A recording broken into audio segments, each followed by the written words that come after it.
NAC पक्षरु पालित हो जाइछि 52तम स्वायत्तशासन दिवस।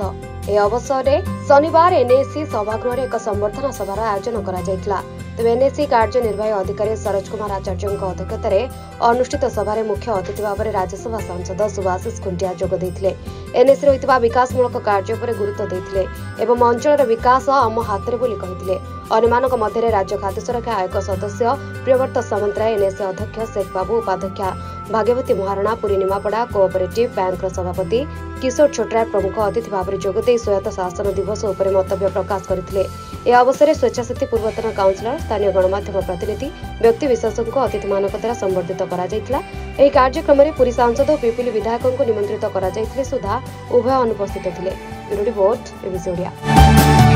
वर्ष भाया ए वर्ष 52तम शासन दिवस पालन कराइला। एते आमर मुख्य अतिथि भाव जोगदे राज्यसभा सांसद सुभाषिष खुंटिया महोदय एवं आम डाकिलु मान्यवर सांसद लोकसभा डॉक्टर संबित पात्र, स्थानीय एमएल आमर रिंकू बाबू को एवं समस्ते एरिया जो जनसाधारण मानक काउंसिलर माने समस्ते मिसिकी एठी आम शासन दिवस पालन करूँ।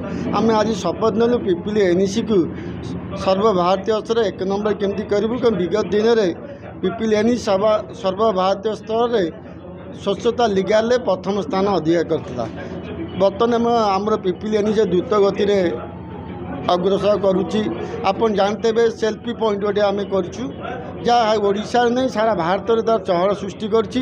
प्रत्येक जगार आसुवा जगन्नाथ भक्त आसुँच जगन्नाथ दर्शन करुँपर सेल्फी पॉइंट निश्चिंत भाव से मैंने बुलुंट कोणार्क हो जेकोसी बाटे जी भी जाऊना कहीं से रहीकि किसी समय अतिबाहित कर या करने द्वारा पिपिली गौरव बढ़ुची। मु आपण मानक द्वारा कहवा चाहूँगी पिपिली समस्त को कृपा दृष्टि भल दृष्टि देखा आम जो एमएलए एमपी रही जो नूतन भाव निर्वाचित होती से कृपा दृष्टि रहा दरकार पिपिली कारण पिपिली गोटे एभली जिनस डेलांग और पिपिली मुखशाला। कारण जो मैंने जी आसी पिपिली जो हूँ एनएसी टाउन लेवल एरिया ये जो बड़े प्रचार प्रसार हम सारा भारत बा सारा ओडिशा को प्रसार परिषद करने सुजोग थाए।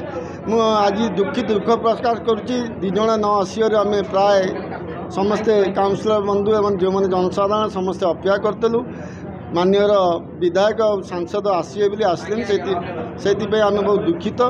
परवर्ती समय पुणी जदि काउंसिल मीटिंग हम तथा आम निमंत्रण करूँ एवं काउंसिल मीटिंग को निश्चित भाव डाकू।